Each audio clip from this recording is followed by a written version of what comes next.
太刀侠 vs 力战索人龙，战斗开始。开局奇袭出其不意，奇袭的时候按住7刃斩不放，可以发动蓄力7刃斩，蓄满派生大回旋开刃开出白刃，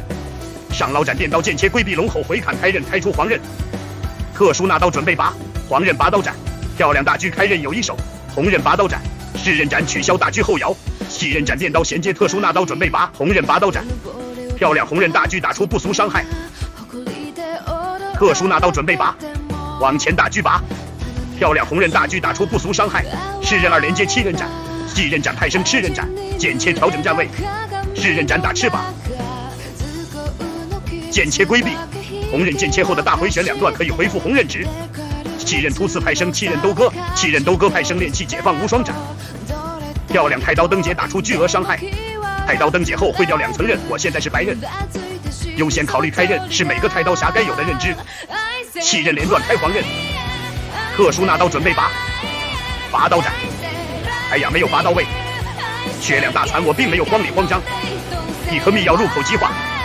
剑切下砸判定回砍到了派生7刃大回旋开刃，赤刃斩接7刃斩，7刃斩接赤刃斩，打出倒地硬直是不是该灯笼？我没有选择灯笼，因为红刃还有很多，我选择赤刃斩配合7刃斩的连携来打输出，配合我们的连击技能，这个输出效率还是非常可观的。哎呀被打了，翻滚调整站位寻找输出机会，忽刺电刀衔接特殊拿刀红刃拔，漂亮红刃大狙打出不俗伤害，赤刃斩派生7刃斩，7刃斩派生赤刃斩衔接特殊拿刀准备拔，红刃拔，特殊拿刀准备拔，大狙调整站位，7刃突刺派生7刃兜割，7刃兜割派生炼气解放无双斩，漂亮太刀灯结打出巨额伤害，头上有道蓝色的伤口可以稍加利用，吃口密药回状态，一边吃药一边跑，我的老天爷索刃龙老前辈发疯了，真男人从不回头看爆炸，行路难多歧路，金兰在长风破浪会有时，踏步斩电刀剑切规避回砍开刃开出黄刃，上老斩取消大回旋后摇，哎呀被打了，翻滚快速起身，走位周旋看情况，忽刺电刀衔接特殊拿刀黄刃拔，漂亮大狙开刃有一手，特殊拿刀小狙拔，反向剑切有点帅，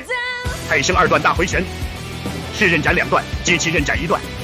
是刃斩派生7刃斩，7刃斩派生赤刃斩，打出倒地效果，随便薅2刀接7刃突刺派生7刃兜割，7刃兜割派生炼气解放无双斩打出巨额伤害，往前7刃斩有段小位移，忽刺电刀剑切规避回砍开刃开出黄刃，哎呀大回旋没打到无法开刃，这次打到了也开出了刃，就是后果有点严重，我临危不乱，马上喝药，一颗密药入口即化，空中7刃斩，落地上捞斩，特殊拿刀黄刃拔，漂亮黄刃大狙打出不俗伤害，甚至开出红刃，太刀侠不拘小节，即兴发挥，7刃兜割派生炼气解放无双斩打出巨额伤害，7刃斩拔刀，无尽突刺戳伤口，2道伤口开2刃，开出红刃7刃3，大回旋2段有伤害，来了一只雌火龙，地盘争夺我看戏，2只怪物都是飞龙种，雌火龙第1代就有，属于老辈子了。索刃龙打完雌火龙又把枪头对准我，应该是吃饱了。7刃斩拔刀，突刺电刀准备切，剑切规避，切1那2准备拔，红刃大狙拔，红刃小狙拔，赤刃斩，7刃斩，赤刃斩，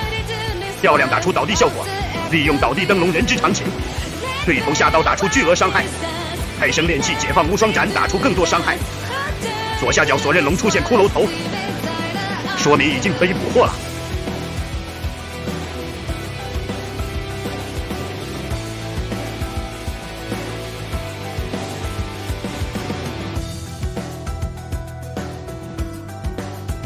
最后在沙漠的某个角落，我使用麻痹陷阱配合2枚麻醉球将其捕获。谢谢观看，我们下期见。